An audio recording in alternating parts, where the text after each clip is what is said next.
Gracias. Hola, buenos días. Espero que estéis disfrutando de las charlas de esta mañana.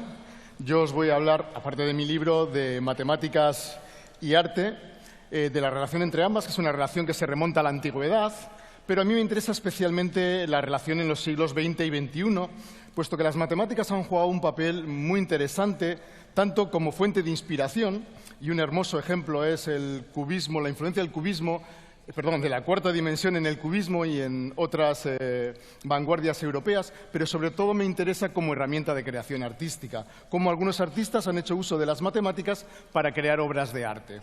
De hecho, a principios del siglo XX, el artista ruso Vasily Kandinsky postuló las premisas de un arte en el cual la imaginación del artista sería reemplazada por la concepción matemática.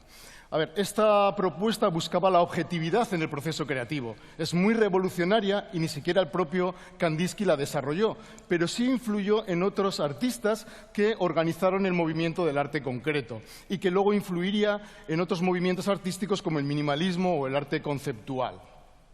Pero esto es una cuestión muy extensa, por lo que yo quiero hablaros de algo concreto, que es si puede crearse una obra de arte a partir de un teorema matemático. Hombre, si yo os digo que penséis en un teorema matemático, casi seguro que me diríais a coro el teorema de Pitágoras, que es el resultado matemático por antonomasia, ¿no? Y seguramente no hace falta que recuerde lo que dice, ¿no? Todos sabéis que dice que dado un triángulo rectángulo, el cuadrado de la hipotenusa es igual a la suma de los cuadrados de los catetos, como si fuera una canción, ¿no? La conocida fórmula a al cuadrado más b al cuadrado es igual a c al cuadrado, donde a y b son los catetos y c es la hipotenusa. Pero incluso podemos interpretarla geométricamente. Si ahora consideramos un cuadrado apoyado en cada uno de los lados del triángulo rectángulo, lo que nos dice el teorema es que el área del cuadrado que está en la hipotenusa es igual a la suma de las áreas de los cuadrados que están en los catetos. El asunto es, ¿se puede utilizar este teorema para crear una obra de arte? Hombre, la respuesta es sí. Por ejemplo, un artista, Max Bill, el máximo representante del arte concreto, en esta obra pinta un triángulo blanco del que salen bandas de color. Si contamos las bandas de color, son 3, 4 y 5. 3 al cuadrado, 9, más 4 al cuadrado, 16 y 9, 25, que es 5 al cuadrado. O en otras obras utiliza el esquema básico del teorema de Pitágoras, como en este hermoso cartel. O uniendo varias copias del esquema, crea estructuras más complejas, como esta conocida construcción sobre el tema 3, 4, 5. Max Bill, que es un gran artista, estuvo 25 años creando obras de arte relacionadas con el teorema de Pitágoras. Hombre, entre muchas otras.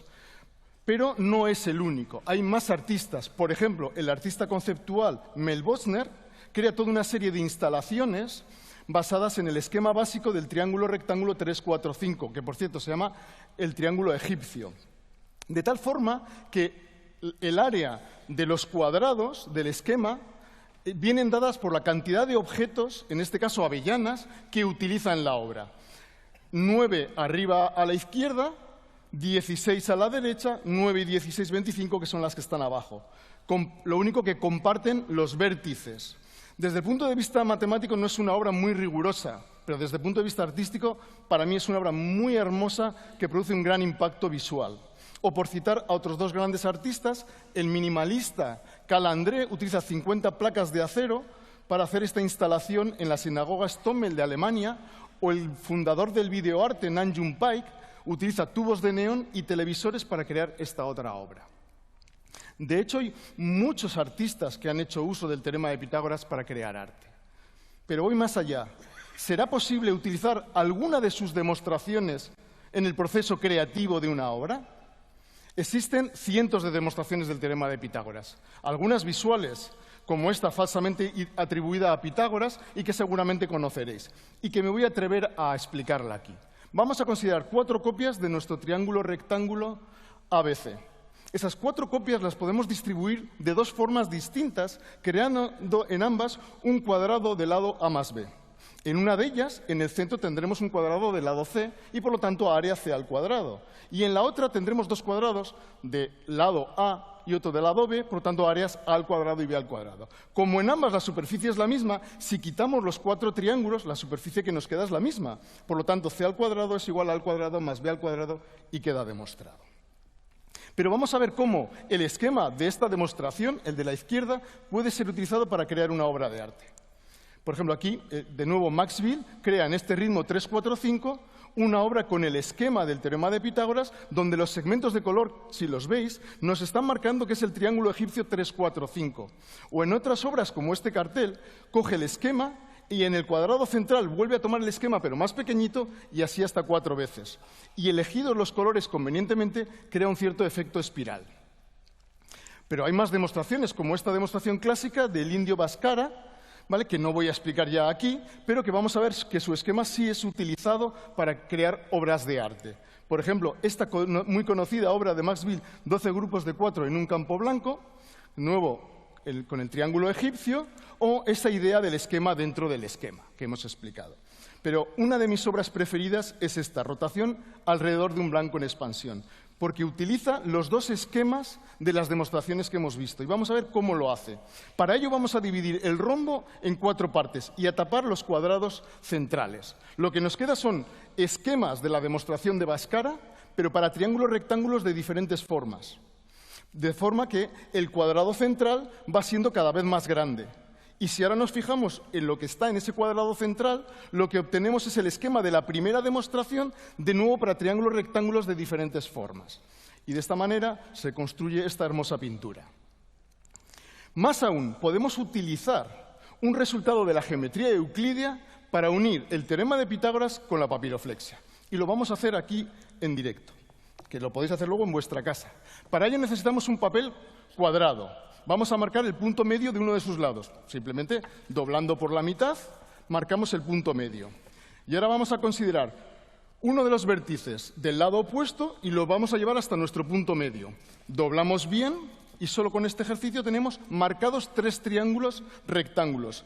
El de esta esquina, el de esta esquina y el de esta esquina. El teorema de Haga, ¿vale?, el teorema de Haga nos demuestra que esos 3 triángulos tienen la misma forma. Tienen distintos tamaños, pero la forma es exactamente la misma. Y, de hecho, la forma es la forma del triángulo egipcio 3-4-5. Y si desplegamos nuestra hoja y marcamos los 3 triángulos que aparecen, lo que descubrimos es el esquema de muchas de las obras de Maxwell, obras bastante singulares. E incluso, utilizando la simetría, crea obras con 2 cuadrados y 6 triángulos que son proporcionales al triángulo egipcio. Más aún, podemos añadir los fractales en toda esta discusión. Si cogemos el esquema básico del teorema de Pitágoras y vamos añadiendo copias del mismo, pero cada vez más pequeñitas, en los extremos, lo que vamos construyendo es lo que se llama el árbol fractal de Pitágoras, cuando llegamos al infinito, ya sabéis, de eso de lo que nos han hablado. En función de la forma del triángulo rectángulo inicial, obtenemos estructuras de árboles distintos, como podéis ver. Pues esta curiosa y hermosa construcción también ha sido utilizada en el arte. Por ejemplo, en esta pintura de una rama fractal de Mel Bosner o en esta escultura del escultor holandés Anton Baker. Como veis, sí es posible utilizar un teorema matemático para crear una obra de arte. Y es más, os anuncio incluso cuál sería mi siguiente charla para hacer esto. Sería el teorema de Napoleón por la artista donostiarra Esther Ferrer, que crea toda una serie de obras relacionadas con el teorema de Napoleón. Bueno, muchas gracias. Espero que hayáis disfrutado de la charla.